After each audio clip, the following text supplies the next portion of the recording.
हैदराबादी बिरयानी बनाने की तरकीब। अज्जा: गोश्त 1 किलो, चावल आधा किलो, नमक हस्बे ज़ायक़ा, अदरक लहसुन पिसा हुआ 3 खाने के चम्मच, प्याज 4 अदद दरमियानी, दही 1.5 प्याली, पिसी हुई लाल मिर्च 2 खाने के चम्मच, पिसा हुआ धनिया 1 खाने का चम्मच, सफ़ेद ज़ीरा 1 खाने का चम्मच, टमाटर 4 अदद दरमियाने साइज़ के, साबित गरम मसाला 1 खाने का चम्मच, आलू बुखारे 5 से 6 अदद, जर्दे का रंग 1 चुटकी, दूध आधी प्याली, केवड़ा एसेंस चंद कतरे, लीमू 1 अदद, हल्दी आधा चम्मच, कुकिंग ऑयल हस्बे ज़रूरत।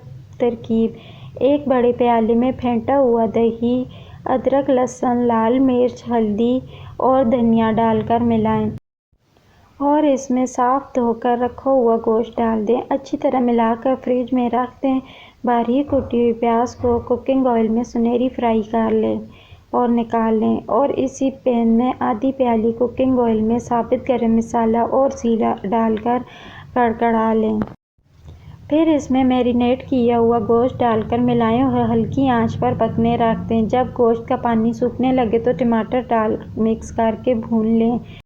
इस दौरान नमक मिले हुए उबलते हुए पानी में चावल 20 मिनट पहले भिगो कर रखे हुए को डालकर 1 कनी उबाल लें और छलनी में डाल दें।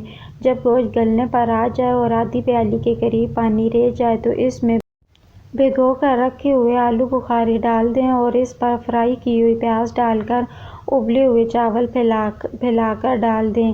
नीम गर्म दूध में जर्दे का रंग मिलाकर चावलों पर डालें और ऊपर से लीमू का रस छिड़ककर केवड़ा एसेंस डाल दें। तवे पर रख कर शुरू में दरमियानी आंच पर रखें। 5 से 7 मिनट बाद आंच हल्की करके 10 से 12 मिनट दम पर रख दें। बिरयानी तैयार है। मज़ीद रेसिपी देखने के लिए मेरा चैनल सब्सक्राइब करें और बेल आइकन को दबाएं। लाइक एंड शेयर करें।